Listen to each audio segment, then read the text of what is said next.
Olá, seja muito bem-vindo, muito bem-vinda ao programa O Quer Ser Brasileiro. A gente está aqui na nova temporada, agora na rua, para a gente ir até os empreendedores, falar sobre as suas histórias, sobre os seus valores, sobre as suas emoções.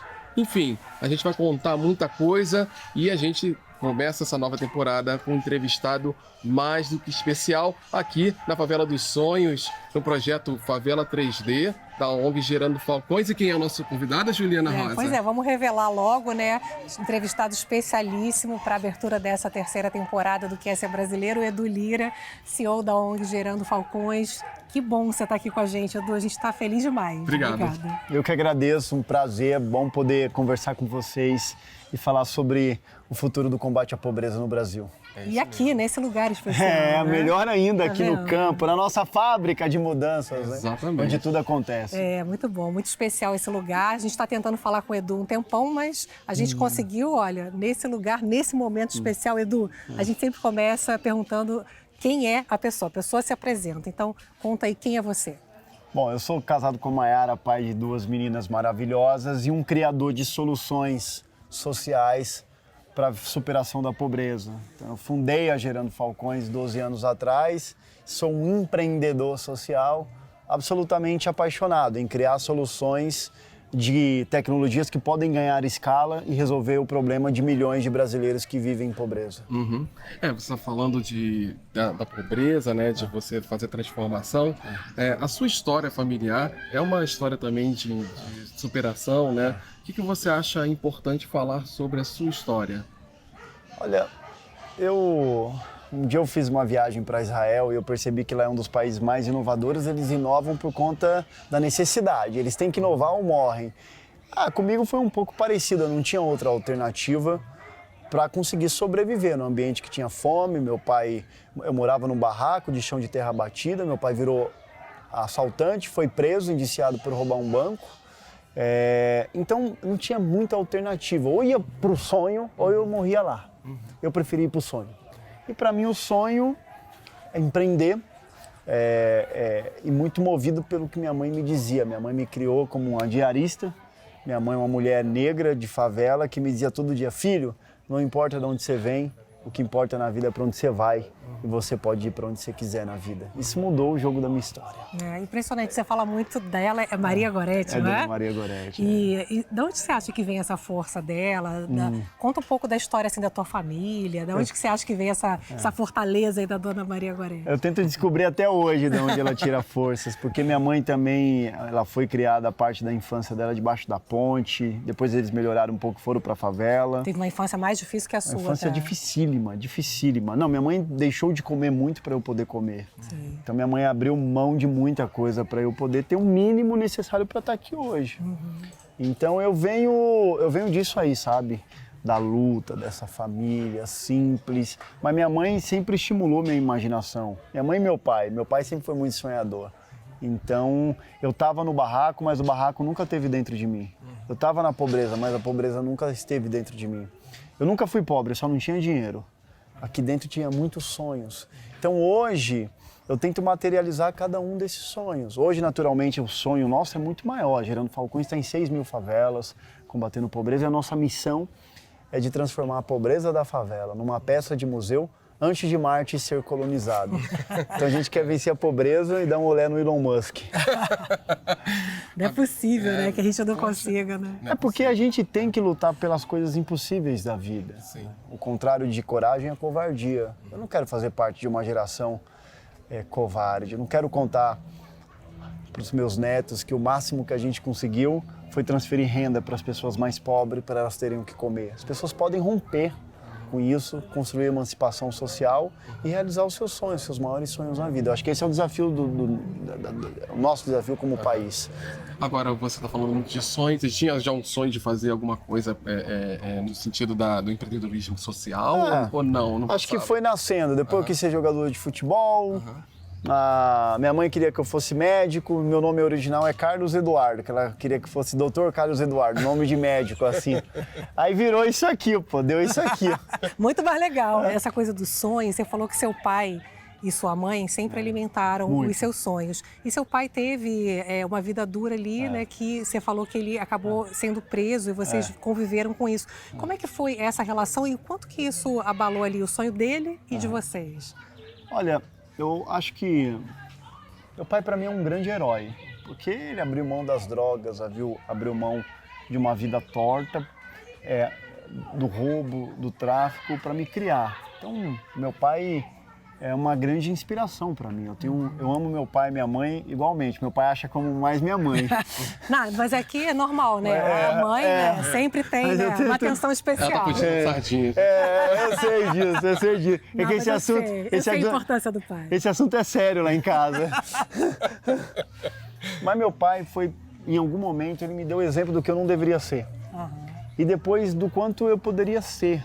Meu pai sempre me ajudou a imaginação, a imaginar. Eu acredito muito no poder da imaginação. Tudo isso que vocês estão vendo aqui, na Favela dos Sonhos, não existia nada. Parecia um território destronado por uma guerra. Tudo isso foi fruto da imaginação. Todo dia que eu entrava aqui, eu reimaginava essa favela diferente e eu convidava os moradores a reimaginá-la também. Espaço de brincar para as crianças, Wi-Fi, clínica de telemedicina, pavimentação, a ladeira da alegria, emprego, renda, todas as crianças dentro da creche, desemprego lá no chão, tudo isso eu imaginei.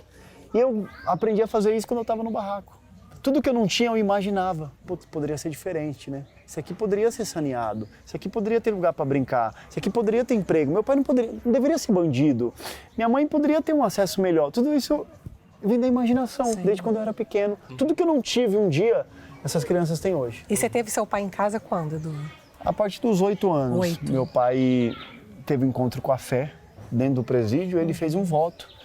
Que uma vez que ele saísse, se ele tivesse uma segunda chance, ele nunca mais iria roubar ninguém, fazer mal a ninguém, iria me criar. E ele cumpriu a promessa dele comigo. E ele ficou quantos anos? Ele ficou 2 anos e meio preso. Né? Vários dos nossos entrevistados já falaram sobre o desperdício que é o Brasil jogar fora essa criatividade que vem das comunidades e os saberes que estão aqui dentro. Né? Eu só fundei a Gerando Falcões porque o mercado de trabalho não me aceitou. Eu percebi, eu tenho que ter renda, não vou fazer o que meu pai fazia, eu tenho que criar meu próprio mercado. E aí eu criei a Gerando Falcões, que hoje é um negócio que emprega mais de 250 pessoas diretamente, quase 500 indiretas, presente em mais de 6 mil favelas no Brasil, combatendo pobreza. Então tudo começou por conta dos não que eu tomei. Mas eu poderia estar gerando muito valor para uma multinacional. Mas o não que você tomou era... Você tentou entrar... Mandando um currículo. Você chegou a terminar a escola? Terminei a escola, eu não concluí a faculdade, mas eu fui para a faculdade. Você chegou a fazer o quê? Eu estudei, mas não concluí jornalismo. Jornalismo? Jornalismo, aí, igual você. Seria ótimo. Você daria um grande jornalista, com certeza. Mas aí você entregava currículo para trabalhar em que área? Áreas diversas. Já começou no jornalismo, depois para outras áreas. Eu também sempre fui um empreendedor, tive um espírito empreendedor. Então, quando eu vi que não tinha ali um lugar, eu falei, cara, eu quero empreender. Você entendeu que tinha a ver com da onde você veio, a sua falta. Isso ficou muito claro. Olha só, eu hoje entendo mais, naquela época eu não entendia muito.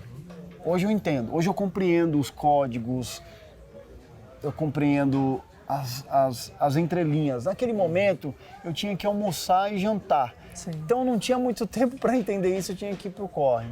Agora, o empreendedorismo mudou minha vida absolutamente e faz com que eu mude a vida hoje de milhares de pessoas. Só na pandemia, nós alimentamos 1,5 milhão de pessoas durante 6 meses. Nossa. É como se a gente tivesse alimentado toda a cidade de Campinas durante 6 meses. Quando eu faço uma retrospectiva da minha vida, possivelmente eu seria um dos que foi alimentado. E o empreendedorismo fez que eu passasse a alimentar. Sim. É isso que te dá força, né? Agora, você tem uma história que você começou escrevendo um livro, você falou de jornalismo, né? Você escreveu um livro, Jovens Falcões.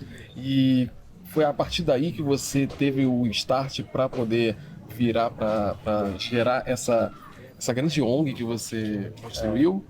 Eu acho que a faculdade, apesar de eu não tê-la concluída, me abriu muito. Foi muito importante. Me relacionar com os educadores, com outros alunos, tomar os meus nãos.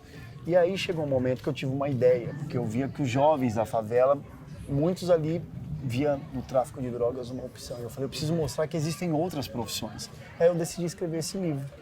E aí eu tinha que entrevistar jovens que do nada foram pro tudo, viajar ao Brasil. Eu não tinha dinheiro, aí eu vendi tênis, calça jeans, celular, minhas coisas e comecei a viajar. E aí eu voltei, escrevi, mandei para uma editora para publicar. A editora não quis publicar, falou que eu não era famoso. E aí eu teimei, eu falei, que eu acho que na vida você tem que ter essas teimosias, sabe? Dona Maria Goretti, veio da senhora.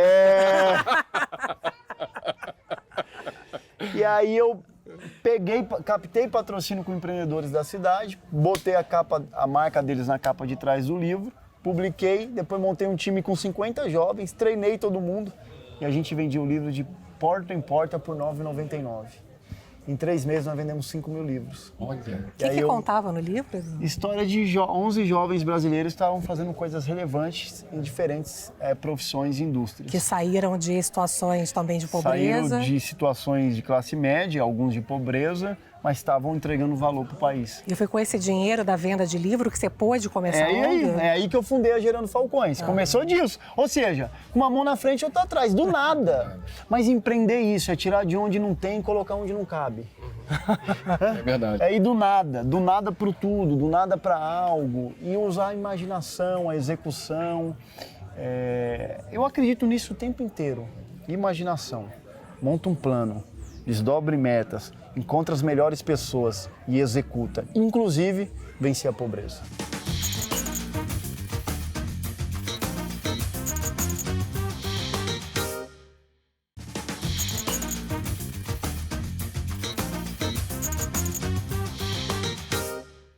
A gente está aqui na Favela dos Sonhos, né? E vocês implementaram a Favela 3D. Né? Fala um pouco desse projeto aqui na favela. Olha, a Favela 3D trabalha com territórios de pobreza, de extrema pobreza e pobreza, e a gente faz uma grande transformação física e humana. 3D significa digital, digna e desenvolvida, que é isso.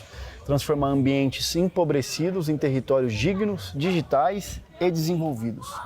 E o que a gente faz é criar um grande plano social para a superação da pobreza, fazendo intervenções físicas, como aqui nessa ladeira da alegria que era barro, que era abandono, que não tinha iluminação, fazer um grande planejamento de uma transformação física e uma transformação humana.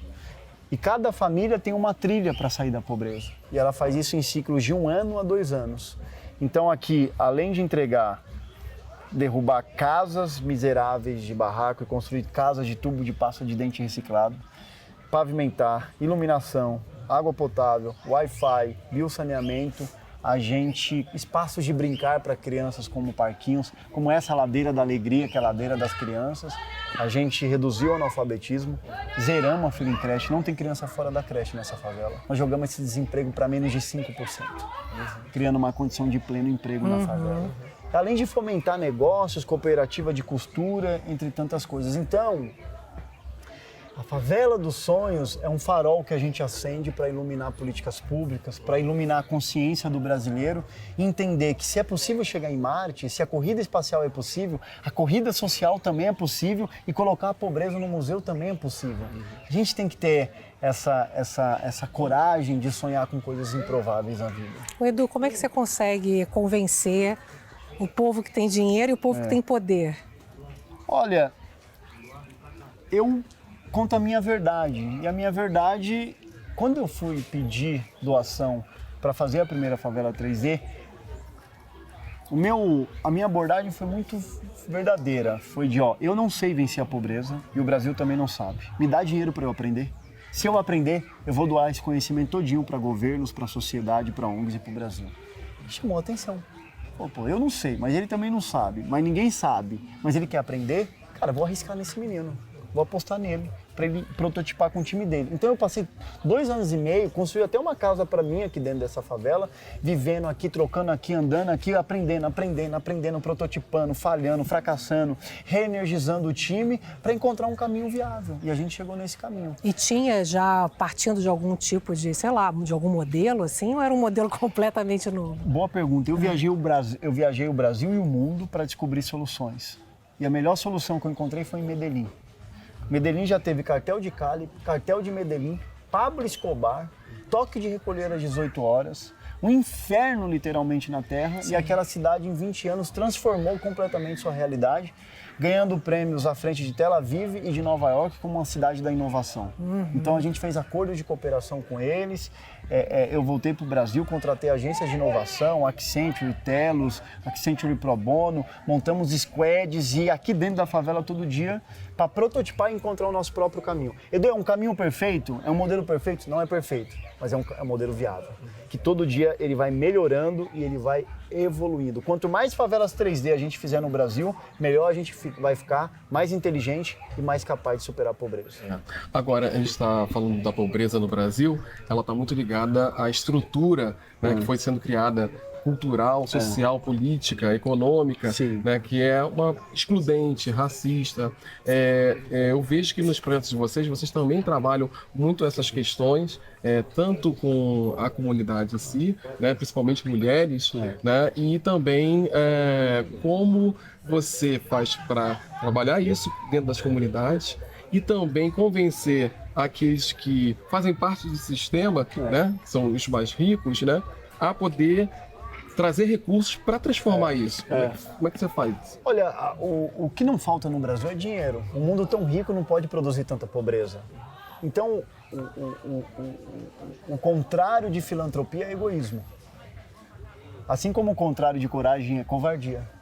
Então, o lugar que a gente está, o número de favelas dobrou na última década. Eram 7 mil favelas, pulou para quase 14 mil favelas. Tem um erro, e a favela começa com a segregação racial, com racismo. Ela é filha de tudo isso. Ela é filha do preconceito, ela é filha do egoísmo, ela é filha de todos esses males, não é? Então, nenhuma cidade muda se a sua sociedade não muda. São Paulo só vai mudar, 1/4 das favelas está no estado de São Paulo. 1/4 das favelas do Brasil está no estado mais rico do Brasil. Tem uma incongruência. Mas tudo isso vai mudar se a sua sociedade mudar. Se a elite doar mais, fizer mais, se a gente tiver uma filantropia mais ousada, se a gente tiver políticas públicas mais ousadas e se a gente colocar o pobre no centro das nossas decisões. O Brasil não respeita o pobre. Sim. Esse é o problema. O Brasil dá ao pobre muito pouco. Então a gente tem que fazer um pacto nacional em torno de um novo modelo de abordar a favela, de abordar pessoas em condição de rua, de abordar as pessoas mais pobres do país, porque esse modelo é um fracasso. Você acredita que esse pacto é possível? Esse pacto é possível, ele é viável, ele é executável, demanda vontade. Quando eu digo um pacto, eu estou falando de um pacto entre governo federal, governo estadual, governos municipais, a academia, a elite pensante desse país, a elite econômica, as favelas. Um pacto não em torno de ideologia, não em torno de uma orientação partidária, um pacto em torno da vida, em torno da superação da pobreza, em torno de um futuro, um plano mirando 30, 40 anos de quem que a gente quer ser como país lá na frente. Você acha que isso já tem algum tipo de avanço? Eu acho que a gente vive dias desafiadores no país, que é a polarização. Sim. É difícil criar um ambiente como esse, um pacto como esse, num ambiente tão polarizado. Mas, por outro lado, é fazer ou fazer. A gente está numa grande encruzilhada, tanto do ponto de vista ambiental, como do ponto de vista social. Sim. E o Brasil tem duas potências na mão. O Brasil tem a Amazônia e o Brasil tem as favelas. O Brasil é o país, talvez um dos países no mundo que está melhor posicionado para liderar revoluções, para liderar mudanças, para liderar tendências, para liderar um amanhã. E quando você olha para o futuro das mudanças, eu acho que as grandes mudanças do mundo vai vir do sul global. Não necessariamente dos Estados Unidos, eu não tenho nada com os Estados Unidos, gosto, estou lá sempre, mas vai vir do sul global. Estou falando de países como Brasil, Colômbia, Bangladesh. Eu acabei de vir de Bangladesh. Bangladesh foi o segundo país mais pobre do mundo. Eles criaram o microcrédito, eles criaram a graduação da pobreza. Hoje crescem acima de 6% ao ano. Então, o futuro tem um Brasil inteiro pela frente. Ô Edu, sabe uma coisa que sempre me chama muita atenção na discussão econômica é que você é uma exceção, você sabe disso, né? Outras pessoas como você, a gente não tem tantos casos assim, e o pobre muitas vezes é colocado no lugar, olha, o Edu conseguiu, é só se esforçar, é a meritocracia, né? A tal da palavra meritocracia. O que você acha sobre essa visão? Eu acho que as pessoas têm que entender que eu sou uma exceção. Ponto. Sou exceção. Eu acho que tem essa visão ainda, né? Se o Edu conseguiu, todo mundo consegue, só que não, né? O fato é o seguinte, eu não cansei. Tem 10 anos da minha vida que eu trabalho 100 horas por semana. Mas cansa sem cansado. Sim. Muita gente vai cansar. Claro. Muita gente vai ficar pelo caminho. Muita gente vai desistir. As pessoas, o natural é desistir. O natural não é não cansar. O natural é desistir. Então, por outro lado, é o seguinte, a gente tem que pensar do ponto de vista econômico essa coisa.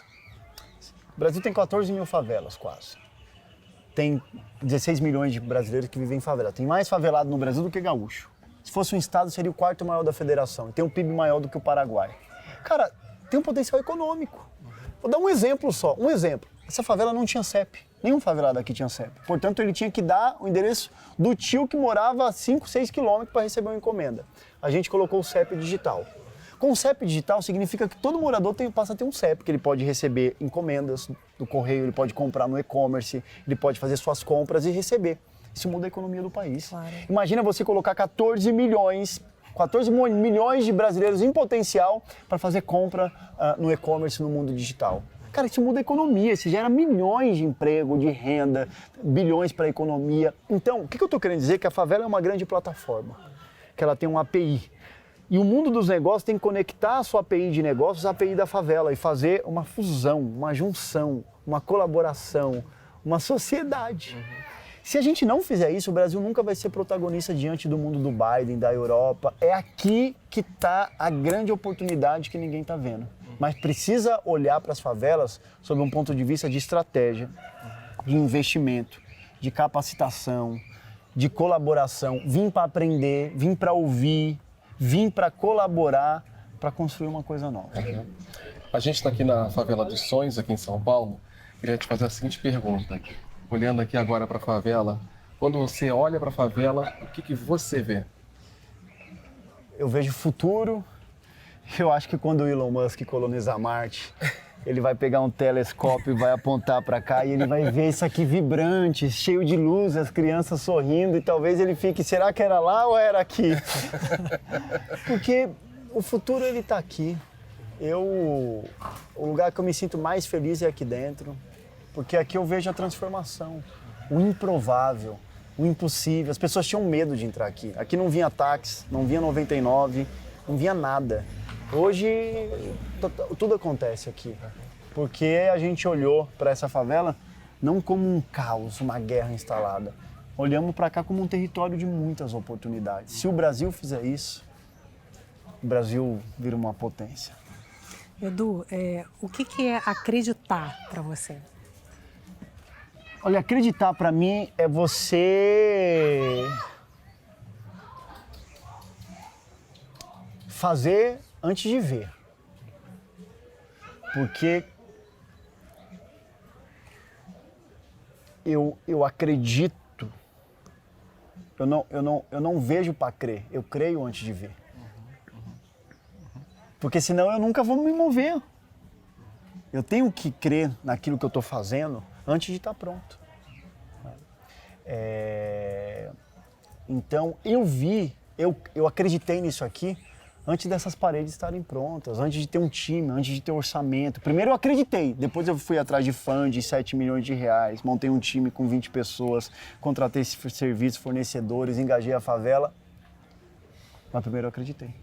Então eu acho que não é possível fazer alguma coisa sem acreditar. Primeiro você tem que acreditar. Por isso que é bom falar com a Band, com um monte de empreendedor. Porque o Brasil precisa desses empreendedores malucos. Imaginação é olhar para um coqueiro e ver um cabelo. Isso é imaginação. Você ressignifica.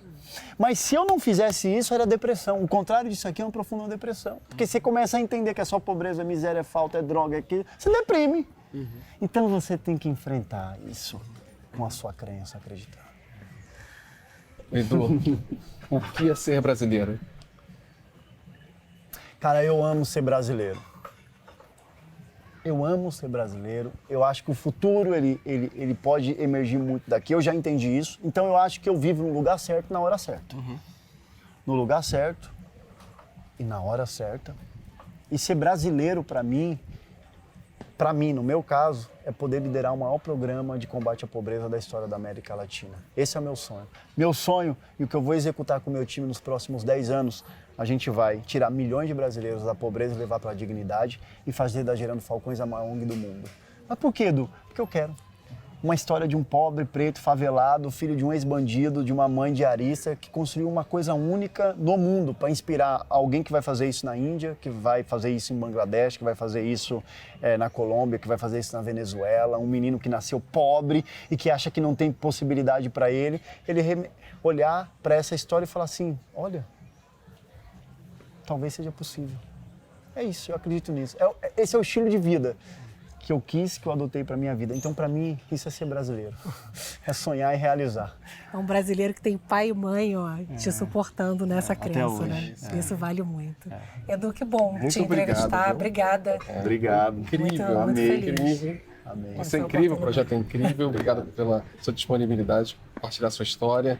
E, nossa, vamos junto. Vamos junto. Valeu. Obrigado. Parabéns. Obrigado. E a gente agradece a você por estar aqui com a gente. Tenho certeza que você adorou, né, essa injeção de crença, de esperança e de realização do Edu. A gente se vê no próximo programa. Tchau. Tchau.